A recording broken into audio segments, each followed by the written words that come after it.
ብዙ ጊዜ የኦርቶዶክሳውያን ወንድም እህቶቻችን የፕሮቴስታንትን ቤተ አምልኮ ቤተ ክርስቲያን ብለው ላለመጥራት አዳራሽ ብሎ ሲጠሩ ሰምተናል።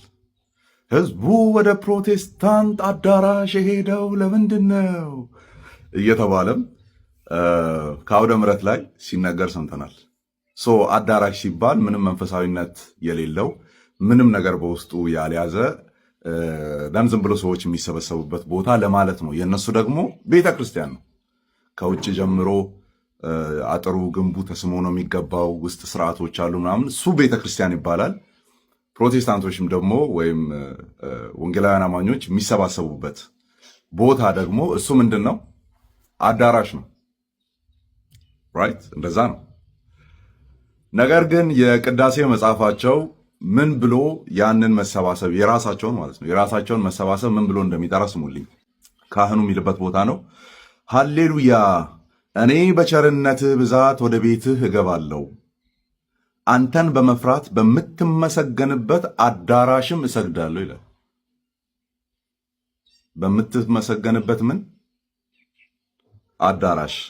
ይወርድና ከታች በመላእክት ፊት እዘምርልሃለሁ በምትመሰገንበት አዳራሽም እሰግድልሃለሁ ይላል። ስለዚህ ካህናቶችና ኦርቶዶክሳውያን ለመስገድ የምትሄዱበት ቦታ አዳራሽ ነው ማለት ነው። ወይም አዳራሽ እያልን ያለነው ውስጥ አምልኮ የሚደረግበትን ቦታ ካህናቶቹ የሚገኙበትን ቦታ ነው ከተባለ እንግዲህ በጣም የተሻለውን ቦታ መርጣችሁ ነው ያንን ለፕሮቴስታንት የአምልኮ ቦታ ስያሜ የሰጣችሁት ማለት ነው። የፕሮቴስታንትን የእምነት ቦታ አዳራሽ ብላችሁ ስትጠሩ በዚህ ትርጉም መሰረት ያው ቤተ ክርስቲያን እያላችሁ ነው ያላችሁትና እንደው በጣም የተሻለ ትርጉም ሰጣችሁ እየጠራችሁን እንደነበር አላወቅንምና ቴንኪዩ ለማለት ነው።